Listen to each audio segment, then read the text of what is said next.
Assalamualaikum students, welcome back. In this part of the lecture, we are moving to next page number 164. Question number 2 is state whether the following statements are true or false. आपने बताना है कि ये statement जो उन्होंने given आपको जो आपको दी हुई है ये true है ये false है.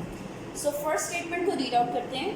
A square with side 4 cm and a rectangle with sides 8 cm and 2 cm have the same area. यहाँ पे आपको उन्होंने दो शेप्स के बारे में इंफॉर्मेशन दी हुई है.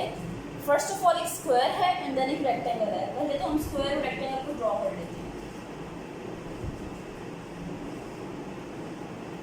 तो स्क्वायर के बारे में जो इंफॉर्मेशन गिवन है उन्होंने कहा है कि इसकी जो साइड है वो 4 सेंटीमीटर है. इसके ऊपर लिखते हैं 4 सेंटीमीटर.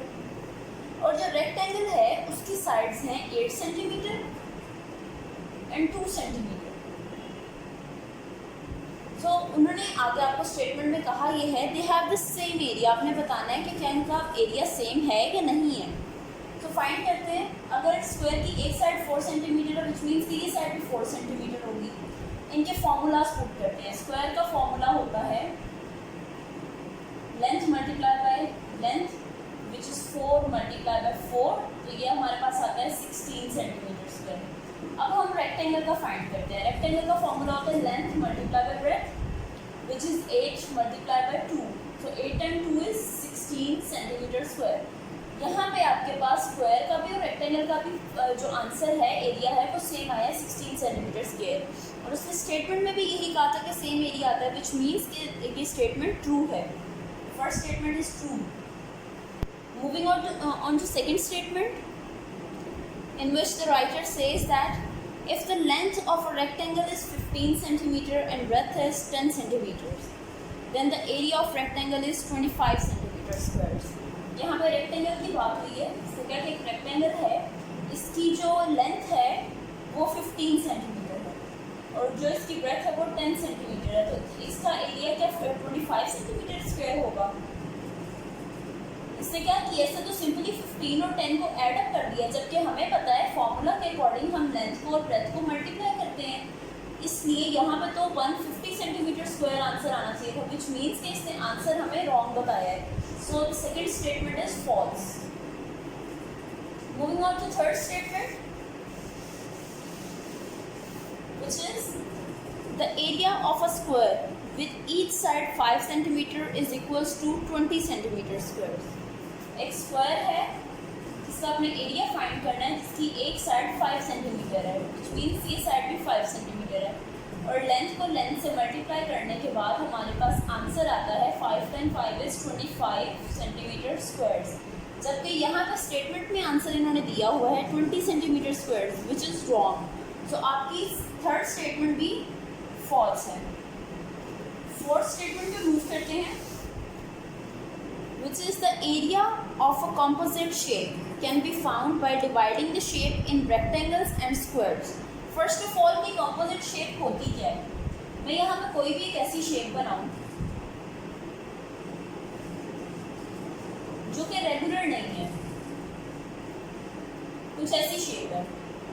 कॉम्पोजिट का एक्चुअली मतलब होता है मिक्सचर किसी चीज़ का. सो ये एक ऐसी शेप है जो रेगुलर नहीं है. ना तो ये पूरी तरह से स्क्वायर है ना ही पूरी तरह से रेक्टेंगल है. अगर हमने इसका एरिया फाइंड करना हो तो कैसे फाइंड करेंगे. हम क्या करते हैं कि इसको हम रेक्टेंगल्स में और स्क्वायर्स में डिवाइड कर देते हैं जिससे हमें इसका एरिया फाइंड करने में आसानी हो जाती है. सो उसने भी स्टेटमेंट में यही कहा है कि आपके पास अगर एक कॉम्पोजिट शेप हो तो आप उसका एरिया किस तरह से फाइंड कर सकते हैं उसको रेक्टेंगल और स्क्वायर्स में डिवाइड करके. इट मीन्स कि ये बिल्कुल सही बात है. ये ट्रू स्टेटमेंट है. So moving on to your last statement. The area of if L is equals to 18 centimeter and B is equals to 1 centimeter then the area is 18 centimeter square. First of all कि यहाँ पे उसने हमें shape का नाम नहीं दिया हुआ लेकिन हमें ये पता चल रहा है कि इसकी लेंथ डिफरेंट है और ब्रेथ डिफरेंट है. इसका मतलब है कि ये रेक्टेंगल की बात हो रही है. एक रेक्टेंगल है जिसकी लेंथ 18 सेंटीमीटर स्क्वायर है और इसकी जो ब्रेथ है वो है 1 सेंटीमीटर 18 सेंटीमीटर एंड 1 सेंटीमीटर. सो उसने कहा है कि इसका जो एरिया है वो 18 सेंटीमीटर स्क्वायर है. हम फाइंड करते हैं 18 time 1 is 18 and then centimetre square. इसका मतलब है आंसर उसने बिल्कुल ठीक दिया हुआ है. So this statement is true. we'll move on to question number 3, which are MCQs. In question number 3, the first statement is the area of the shaded part in the given figure is. यहाँ पे आपको एक diagram given है, इसमें कुछ उसका जो portion है वो शेडेड है, आपने बताना है कि इसका एरिया क्या है। तो यहाँ पे अगर आप देखें तो ये कॉम्पोजिट शेप थी जो कि इस तरह की बनी हुई थी, और इन्होंने इसको एक ग्रिड में जब ड्रॉ किया है तो ये स्क्वायर्स में जो है डिवाइड हो गई है, और कुछ इसके पार्ट्स हैं जो हाफ में आ गए हैं। सो अब हमने क्या बताना है, इसका एरिया क्या होगा। अगर हम ये देखें तो ये एक होल है, ये होल बॉक्स है, ये भी और ये वाला भी। सो हमारे पास होल बॉक्स कितने हो गए हैं, 1 and 1 2,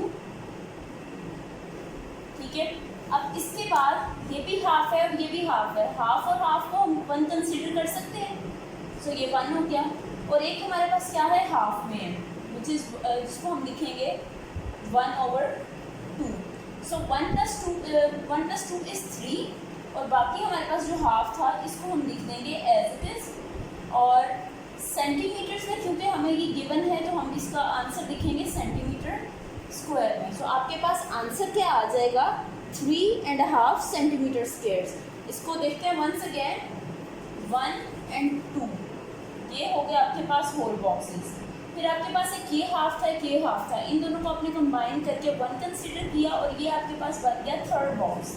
और फिर आपके पास एक जो लेफ्ट आउट था वो ये हाफ वाला पोर्शन था, जो ये शेडेड पोर्शन है, तो हमने इसको हाफ को एज इट इज़ यहाँ पे 3 के साथ पुट कर दिया। सो आपके पास आंसर क्या आ गया, इसका area 3.5 centimetre squares.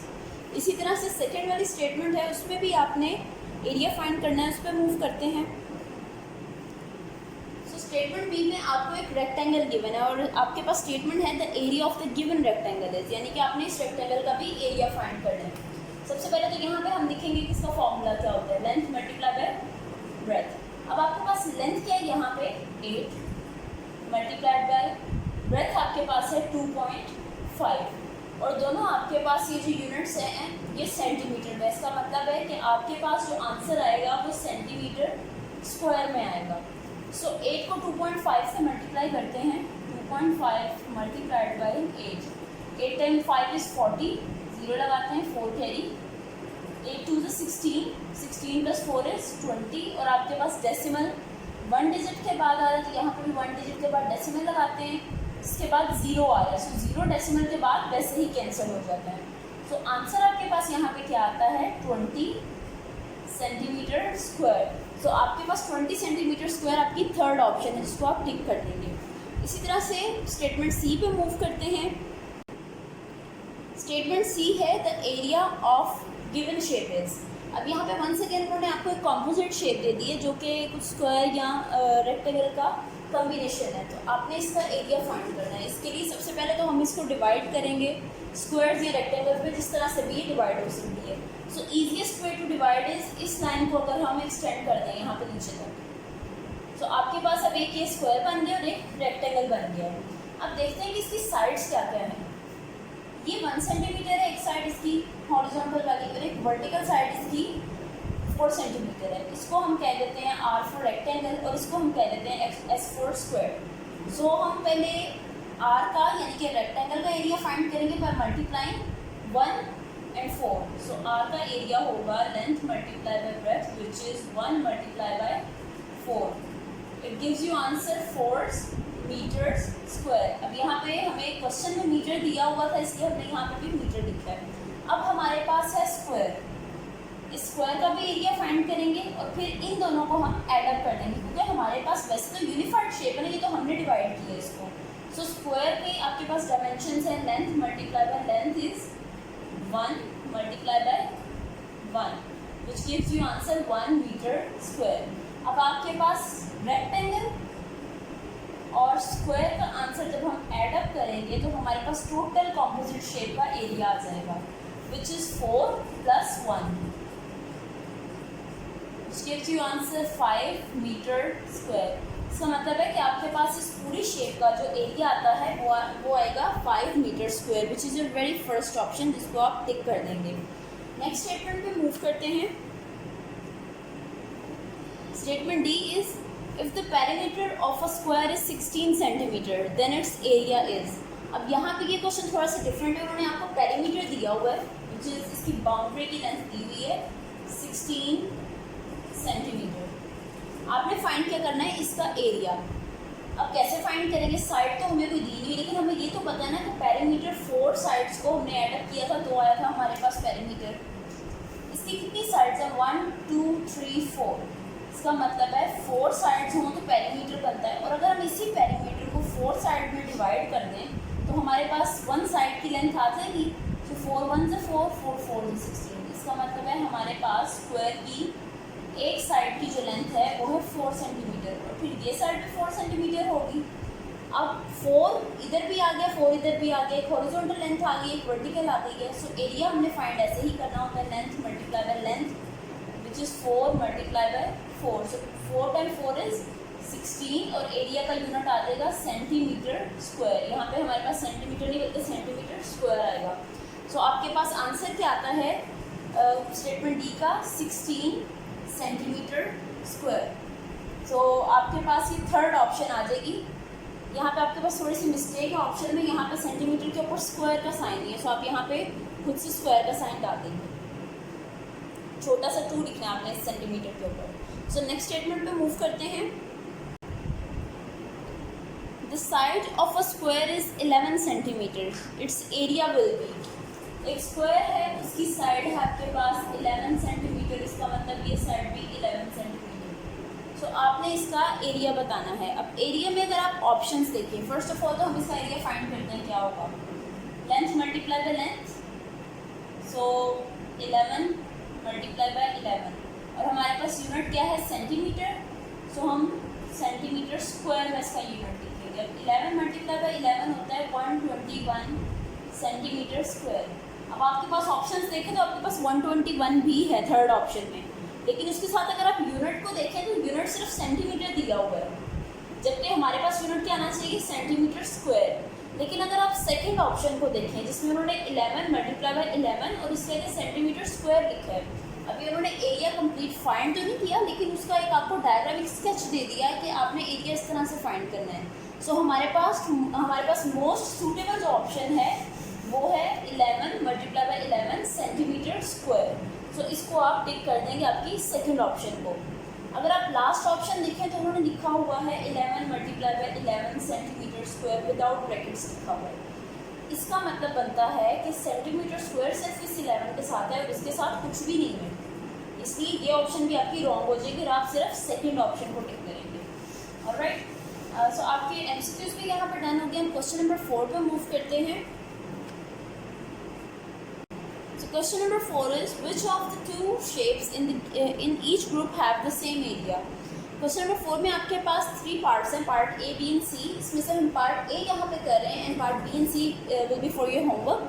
So part A में आपने देखना है कि 3 shapes आपको 3 mini shapes given है, 1 2 and 3 which is shape A, B and C। So आपने बताना है इसमें स्टेटमेंट के अकॉर्डिंग कि इन तीनों में से कौन सी ऐसी शेप्स हैं, कौन सी 2 शेप्स हैं जिनका एरिया सेम है।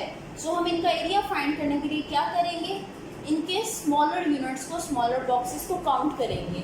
सो ए को अगर हम काउंट करें तो 1 2 3 and 4, ए के 4 बॉक्सेस हैं। बी को काउंट करें 1 2 3 and 4, बी के भी 4 बॉक्सेस हैं। और सी को अगर हम काउंट करें तो 1 2 3 4 and 5, सी के 5 बॉक्सेस हैं। अब ए के भी 4 बॉक्सेस हैं, बी के भी 4 बॉक्सेस हैं, विच मीन्स के यहाँ पे एरिया हमारे पास इन 2 शेप्स का सेम है, ए एंड बी। इसका क्या लिख देंगे, A and B have same area. Alright, question number 4 का पार्ट बी और सी आपके लिए होमवर्क है और आपका लेक्चर आज यहीं तक था। नेक्स्ट लेक्चर में हम नेक्स्ट क्वेश्चंस पे मूव करेंगे। Thank you.